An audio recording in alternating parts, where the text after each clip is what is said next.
This episode of the HooperCast is brought to you by Letterboxd. Right now, listeners of our show have the chance to win a free 1-year pro account upgrade on Letterboxd. For those of you who don't know, Letterboxd is a social network for film lovers that allows you to track, rate, and review the films you watch. You can follow other members to get recommendations. You can publish lists of films like your top 10 for the year and a lot more. Letterboxd is free to use. There's no subscription fee, but a pro account is going to provide you with additional features such as a customized summary of your past year's viewing. If you already have an account, then you get a 1-year extension free. If you want to enter, all you have to do is listen to our show and we will read the code word at random. Then you're going to send us an email at hoopercast@gmail.com, enter the code word in the subject line of the email, and make sure you include your Letterboxd username. The winner will be selected during the last show of each month. You can also follow our show on Letterboxd. Just search HooperCast. That's letterboxd.com, letterboxd.com, letterboxd.com.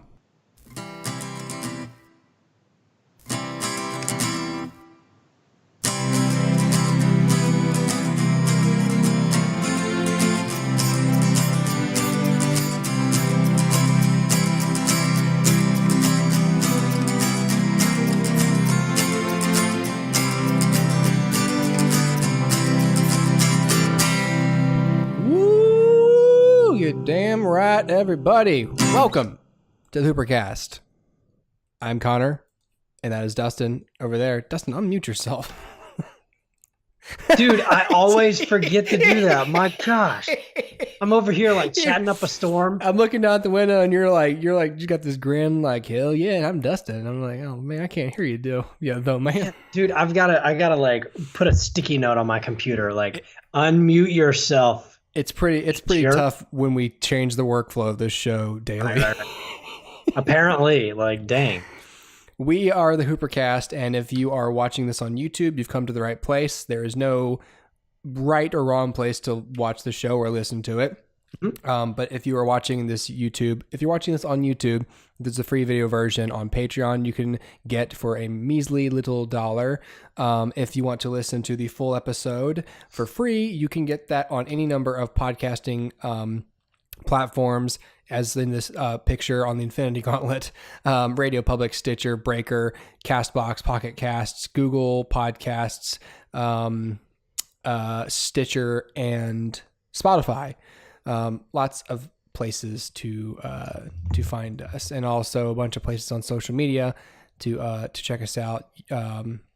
Facebook, Twitter, at HooperCast, at Dustin Weldon, at Connor_Dempsey, Blogger, Tumblr, SoundCloud, MrHooper-1, and of course YouTube, HooperCast.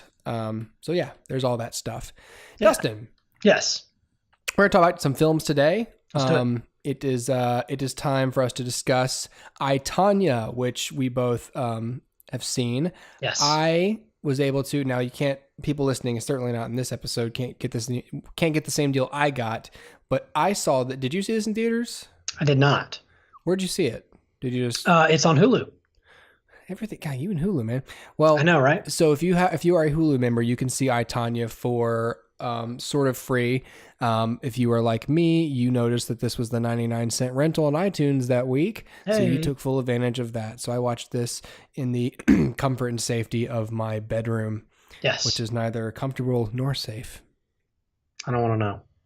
Anyway, I, Tonya is a I was going to say a fun little movie. It's certainly very stylistic. Yeah. I just don't know I can't remember who directed it. Dustin, will you set this up? It's Craig Gillespie, who previously directed films like $1 Million Arm, Finest Hours, Lars and the Real Girl, Mr. Woodcock. So he's done, some things you've heard of, but he's not a name you would recognize. The movie was written by Stephen Rogers, who I like to think is just Captain America, but he's definitely not. Stephen Rogers wrote Love the Coopers, P.S. I Love You, Kate and Leopold, Hope Floats. So he's done quite a few things as well. Mm-hmm. But again, not a household name by any stretch. Sure. Yeah. what did you? I'll tell you what I gave this film just off the top, because I always feel like the more we dance around our ratings, the harder it is to actually review the film. Sure. I gave this film 4 stars. Yeah, me too. This is the story of Tonya Harding. Yeah, man.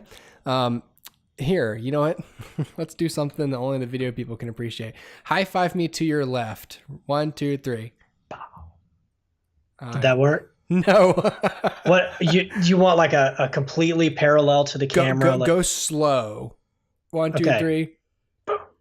Oh, that worked. That was good. All right. Okay, anyway, this is a film about Tonya Harding, who was an Olympic figure skater, and I think this is across the late 80s to early 90s, early to mid 90s, and this is about her sort of rise to prominence in figure skating, her relationship with her now ex-husband. I forgot his actual name though. Jeff. I don't remember his last name. It was Jeff. It was like, whatever. Who cares? I can't remember. Jeff Gillooly. Gillooly, that's right. Yeah, Jeff Gillooly, played by Sebastian Stan. Tonya Harding is played by Margot Robbie. Mm-hmm. Her mother is played by Allison Janney, who won Best Supporting Actress for this role and is well-deserved. She's just a national treasure, I think, at this point. Yeah, I love Allison Janney. Me too. I don't see enough of her. She was really great in Juno, and then she hadn't been in that many things that I've seen her in since. But people obviously who watch The West Wing know and love Allison Janney. People who I think she was in Masters of Sex for like a season-long arc. She's on that sitcom Mom with Anna Faris. Apparently, they're both really good in that show. Yeah. And Margot Robbie, of course, is in a lot is really popular right now. And she's a great actress. And and this is the story about her rising to prominence, her relationship with Jeff, and the scandal surrounding the injury of Nancy Kerrigan, who was her friend and rival leading up to the Olympics. I gave this a 4 stars, as I said. This film, I'm trying to figure out where I should start. This film did everything that Whiplash did, but better for me. I recently saw a video of a guy comparing Whiplash and Black Swan and how they're both very similar about an obsessive person wanting to be the best at what they do. And the similarities and differences in the story structure of the two and in the endings and all that. And then you mentioned Miles Teller. It's just been a very Miles Teller day for me too. Yes. But this film presents this is similar to Whiplash in that they present to you, a main character who wants to be the best at something, but they also give you an anti-hero supporting mentor character. In Whiplash, it's J.K. Simmons. In this film, it is Allison Janney as LaVonna Harding. And they're trying to make their subject the best, and they're not nice. They don't care about being nice about it. They don't care if they're abusive. They don't care what the cost. They're going to make them the best. That is their mission. That's their function. The difference here is I like Tonya Harding. I did not like Miles Teller in the film. I grew to dislike him. And the difference here is they present me a person who is a flawed individual. She's not entirely innocent in her physical altercations with her ex-husband. Not to say that it's ever justified that he hits her, but like she's not, she's not a delicate little flower either. Right. But I like her nonetheless because I feel like she deserves success. Despite everything else that goes on. So even though can be in the wrong or she's unreliable as a narrator, that's part of the charm of the film. And by the end of it, I sympathize with her because she's ultimately, without getting into spoilers, although this is out for rent, so we could spoil it. It's also a true story. But we don't have to say that exactly how it ends. But I think that she's ultimately a victim of circumstance. I don't think that the events in this film ultimately are her fault, and therefore I sympathize with her. And it's a great film. It's got really great direction, got really great performances, interesting characters. It's a really good film, and people should see it. And I just would also like to add that it's sort of like a black comedy in a way. To some extent. I mean, especially the way they present domestic violence, because these actors are hitting each other. I mean, it's a little unsettling. Like, he chased her through the house. He yanks her down by her, but like, it's never there's never a time where you're made to sit there and watch like uncomfortable sequences of like someone getting hit. It's not like you're not sitting there going, all right, okay, I get it. It's never just really more like revels in it. Come on guys, don't oh, that's sad. But because she plays her so tough, you don't have to sit there and feel sorry for her in that sense. You don't feel like, oh great, she's defenseless. You just go, God, that's a terrible situation, and this is bad. But I think the actors are all really good here. I think Margot Robbie's great. I think Allison Janney is great. I think Sebastian Stan is really good, especially at the end when they show you tapes of these people and you realize like, oh wow, they do sound so much. Especially like Sebastian Stan and his friend. I was like, all right, these guys aren't like, what's up with these two? Right. But then you see the tapes, you're like, wow, that's exact. These were real people.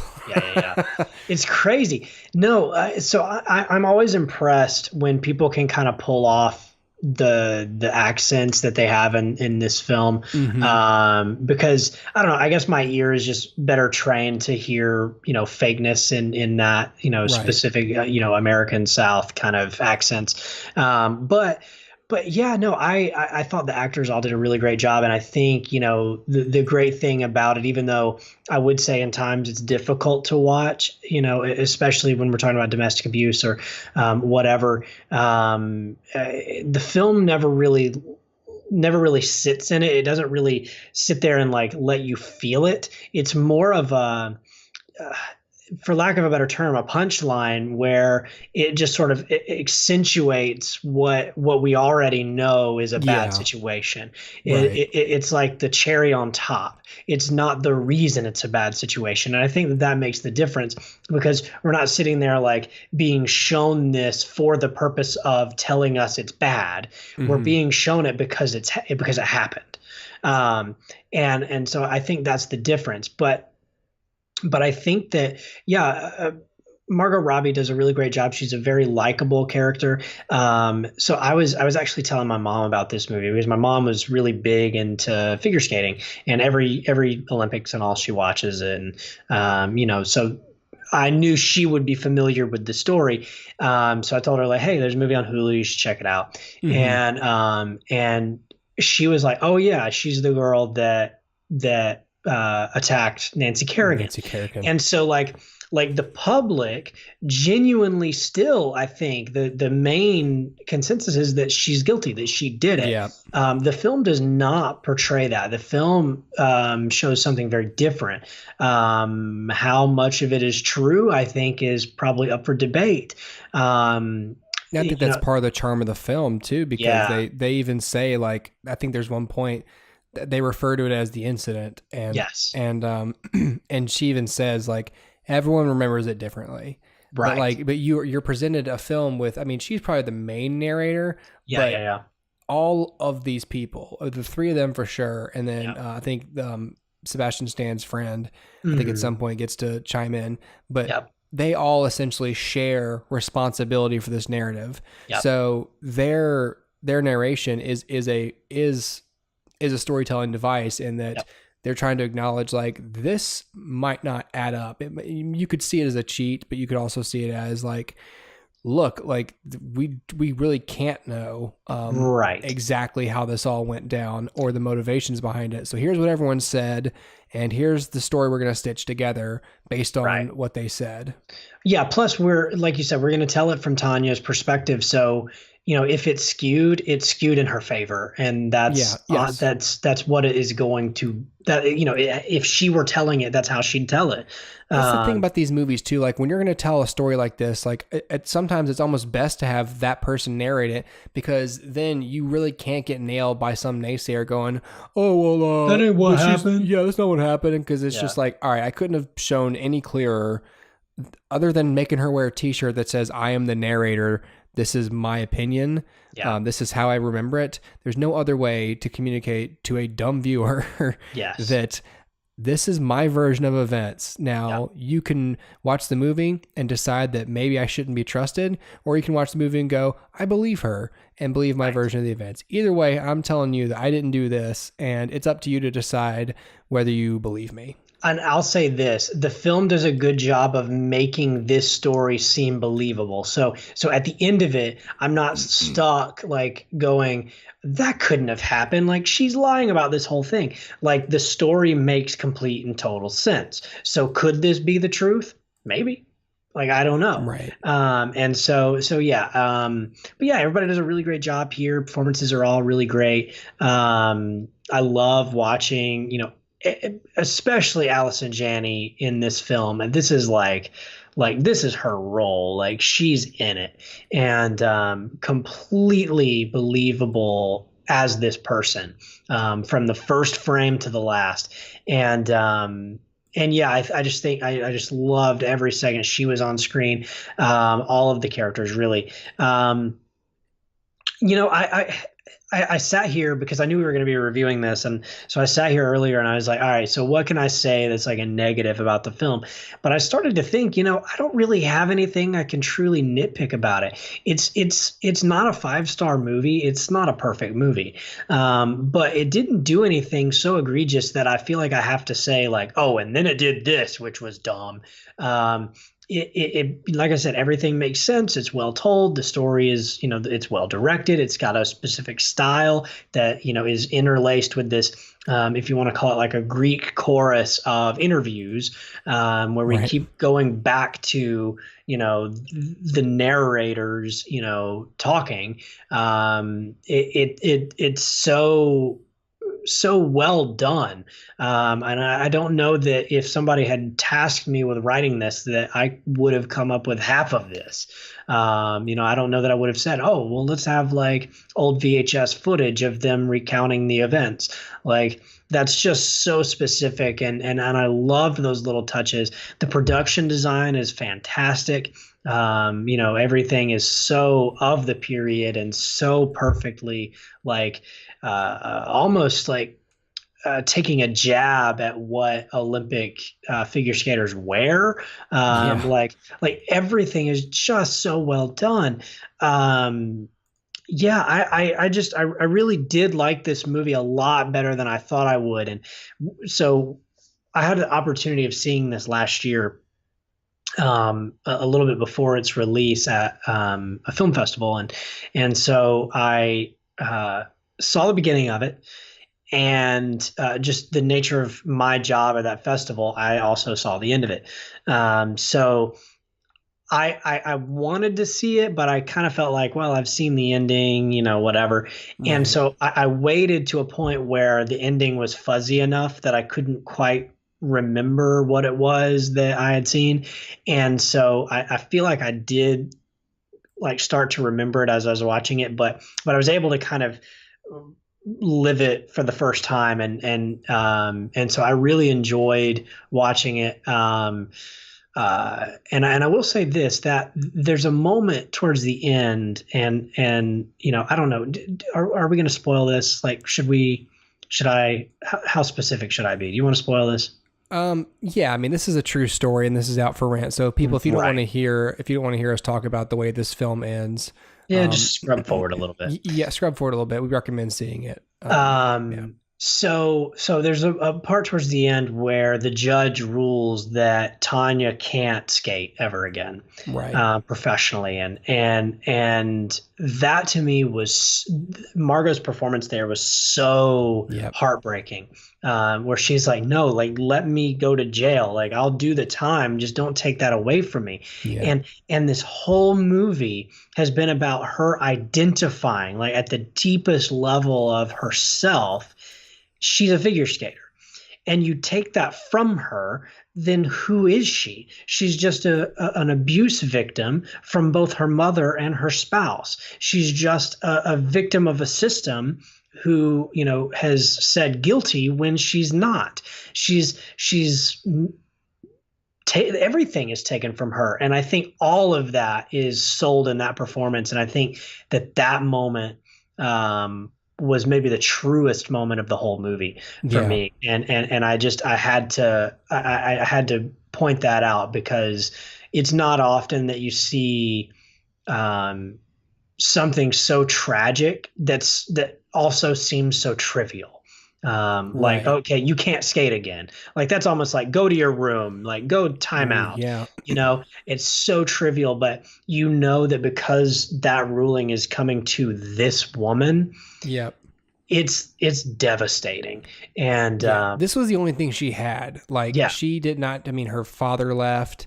I mean, her father was her whole world, and even through all the tumult with her mother, and her father left, so she's completely under her mother's power, and then she was completely under Jeff's power in a way, yeah, and all she had was her success at skating, and yeah, that enabled her to get out from under both of them and try to yeah, better herself. yeah, And the skating community still judged her for where she came from, yeah, and which she had no control over. right, And ultimately, that past still ultimately took the sport from her, despite how good she was at it. yeah, For something there was no proof of her actually being involved in or having knowledge of, yeah, and she has to hang it up. And so the one thing she was best at, ultimately it was taken from her, yeah, and it wasn't even her fault. yeah, exactly. And And that, yeah, it's a just tragic story in that devastating. way. Yeah, But the definitely. fact that she has a positive outlook about it at the end of the film, Yeah. you don't leave and go, God. You leave and go, all right, well, I guess she's just gonna get back on that horse. And Right. And even the text at the end, she wants everyone to know she's a good she's mother. a good mother. You know Yeah. what I mean? And it's like, so there's her identity now. Yeah. And that, to me, I think that says a lot. That doesn't leave you with that sour, bitter taste in your mouth. It leaves you thinking like, oh, okay, she's found something again. And it's not like she's not limited to figure skating. Right. She is more than the blades on her feet. So yeah. Yeah, man. Yeah, She's totally. also the blades on her heart The blades on the heart of, I don't know where I was going of with the that. ice. I don't know what I was. The ice around my heart has melted. Yes. All right. Well, all right. So that's I, Tonya. So again, so that is on Hulu, and it is also on iTunes, as are, obviously most of these films that are Yep. um, that we've been seeing. Mhm. I don't know what wouldn't be on iTunes. And Right, obviously, right. and also now, I guess, like you said a week or so back, Redbox has streaming now too, Yeah, yeah. Redbox which streaming. is still crazy to me. I know, right? But I don't think it'd be much better. No, Excuse me. All right. Next film we're going to talk about. I did not see. I did see this film. Dustin, did you see this film? I did not see this film. All right. We are here to talk about Annihilation. Mm. So this is, I believe, the second film by Alex Garland, Hmm. who was the writer director of Ex Machina from a couple years ago that won a couple of awards. It introduced us to Alicia Vikander and to a really brilliant science fiction writer director. So I'd heard mysterious and positive things about Annihilation. So I figured I'd check it out. So I got this at the library as well. And I watched it with my friend Tyler, who I only tend to watch mind-bending stories with. So I called him up and said, all right, we're going to watch Annihilation. This film stars Natalie Portman and a little bit of Tessa Thompson, Oscar Isaacs, Jennifer Jason Leigh, and a couple actors and actresses that I do not know by name, but it's the story of this mysterious. They call it the what do they call it? The shimmer that appears. I forgot what country it is. And Oscar Isaacs went into it, came out of it, or went into it, and presumably died. Mm. And he's married to Natalie Portman, who's this biologist, and so for like a year she's grieving him, and then he shows up one day and he's real different. Mm. But the FBI basically sort of scoops him up and explains to her, like, here's where he was. He actually made it out of the shimmer, but he can't tell us really anything about it, blah, blah, blah. So she volunteers, and they send in these four ladies with her to go into the shimmer and figure out what the hell it is, because it's expanding, it's doing weird stuff to radio signals, all that sort of, alien vague junk. So it's about these 5 women who go into the Shimmer and discover things. I will not spoil the end of this film because this is really all this is, I don't know if that I could. Okay. This is a strange film. And I gave it 2 stars. Ooh. And the reason I give it 2 stars is because this is one of those films where you're either smart or you're not. It presents you a series of events and asks you what you think of them, ultimately. I don't like that. I prefer a beginning, a middle, and an end to a story. I prefer you just telling me a story and me either accepting it or not. So I'm not really a fan of ambiguity and this much ambiguity in film. I want the writer to tell me what he thinks and not just what I think. So I wasn't really into the lack of resolution that I will say occurs in this film. Yeah. All the performances in here are like really super duper zoned out. Like just the way everyone talks, just sort of like, why would it be there? Or how, like these images you're seeing right now, like are not justice to the dullness of the film. Like that last picture looked like something interesting had just happened, and it did. But like then they walk around and just sort of, you know, just look at stuff. It just feels like Alex Garland told them to act sad, and then and they're just sort of all being mentally detached, and that's maybe that's accurate, but that's not really fun to watch. It's dull to watch. I liked the cinematography. I thought that was good. But the story is either a super high concept and I'm just not up there with it, or it's completely a facade for the lack of an idea, and it's just latching onto other science fiction imagery, like this strange shimmer, these kind of messed up looking growths on the sides of walls, or weird things that happen with skeletons or other humanoid shapes or animal hybrids. There's 1 or 2 times in this film where someone goes like, but I don't understand, how could the crocodile have shark teeth? Like, crocodiles don't breathe with sharks. And I'm just sitting here, I'm like, you were inside a giant glowing orb. Like, right. You don't like the first time they said that, I was like, okay, there you go, you get 1. And then someone goes, something else happens. It's like, but it's almost like it sounded like it was really this, but that's impossible. Like someone says that's impossible. I think both times it was Natalie Portman, like, that's impossible. And I was like, you're kidding, right? About what's impossible right now. Right. Look at where you are. Look at what you're seeing. I hate that, man. Yeah. That's ridiculous. Again, it's really possible that this is all super brilliant and I'm just too stupid to understand it. But still, the average viewer probably won't enjoy this film. To me, the only expectation that it subverted was that I expected a complete story to be told, and I didn't get it. It's hard to really explain exactly what I mean by that. This film is full of really interesting imagery, some pretty trippy effects, like especially towards the end of the film. Stuff starts happening, and I swear, dude, it's like you took some ayahuasca and you're on a journey. I'm not kidding. The imagery is psychedelic. Wow. In a similar fashion, not directly the same, but like on a scale of 1 to 10, this is sort of what they were with Doctor Strange in terms of like, oh Jesus, like what you're looking at, like mind bending, like weird, like strange things happen at the end of this film. And they're provocative to see. They're interesting to look at. They're sort of striking visually, but you're still sort of like, okay, but I don't get it. So what happened? Yeah. And then it ends, and you're like, all right, man. Like, I'm not in. I'm personally not into that as much. Yeah. So I don't know. Again, 2 stars. It didn't really piss me off. I'm only sort of skewing. It did kind of piss me off, but I'm giving it 2 stars because it's pretty clear that the movie is artful.